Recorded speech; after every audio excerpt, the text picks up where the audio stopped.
Hello guys, আবার একটা নতুন ব্লগ নিয়ে হাজির আমি। তো আজকে হচ্ছে আমাদের রান্না পুজো। তো এই জায়গাটায় রান্না করা হবে। আগের ভিডিওতে দেখিয়েছিলাম যে পুরো সেটটা তৈরি হয়ে গেছে। তো উনুনের ভেতরে এখনো মনে হয় জল জল ছিল, আজকে তো জল ছিল, ভিজে আছে, ওই উনুন ধরছে না। যে দিদি চেষ্টা করছে কিন্তু ধোঁয়ায় ধোঁয়া হয়ে যাচ্ছে, কারণ একটা উনুনে হবে না বলে দুদিকে দুটো উনুন করা হয়েছে। এদিকে একটা আছে আর এদিকে একটা আছে। উনুনের ভেতরে এখন কাঠ দিয়ে ওটাকে জ্বালিয়ে রাখা হচ্ছে, নাহলে রান্নার সময় প্রচুর ধোঁয়া হবে। যেহেতু আজকে সন্ধ্যেবেলা, সন্ধ্যে থেকে রান্নাটা আরম্ভ হবে। তো তার আগে অনেক কিছু আমাদের কাজ আছে, সব কিছু ধোয়াধুয়ি, আনাজ কাটা, মাছ ধোয়া, সব কিছুই তোমাদের দেখাবো। তো তার আগে দিদি এই উনুনটাকে জ্বালাচ্ছে। আজকে সর্দি আর ভাগনাও আসবে। তো আমি মাছ নিয়ে চলে এসেছি। তো গাইস তোমাদের মাছগুলো দেখাই।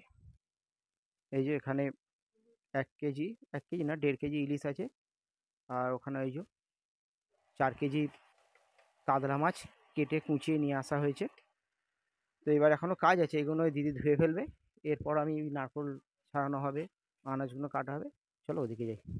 দিদি আর ভাগনা চলে এসেছে, ওদের রান্না পুজো নেই, সেই আমাদের আজকে রান্না পুজো, সেই উপলক্ষে।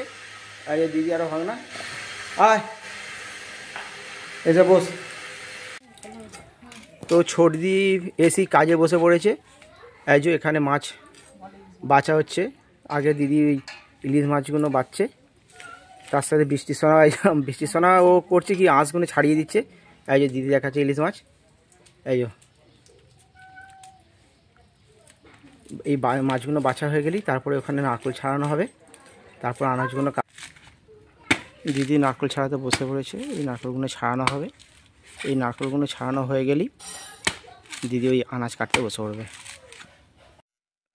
তো গাইস, দিদি আনাজ নিয়ে বসে পড়েছে।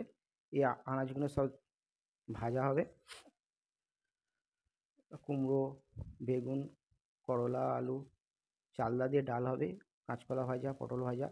ওই যে চালটা ওখানে আছে, চালটা 5 কিলো চাল আছে, নারকেল ভাজা হবে। আর এই যে তোমরা দেখতে পাচ্ছ তেঁতুল আছে, তেঁতুল দিয়ে ইলিশ মাছের টক। যেহেতু আমাদের ঝাল নেই, ভাজাও নেই, তো আমাদের মাছের টক, ইলিশ মাছের টক হবে। তো গাইস, এই ভিডিওটা আমি এখানেই শেষ করব। এর পরের ভিডিওটা তোমাদের আমি রান্না করার ভিডিও দেখাবো। তো কেউ যদি খেতে চাও অবশ্যই কমেন্ট করো, চ্যানেলটা সাবস্ক্রাইব করে পাশে থাকো। টাটা।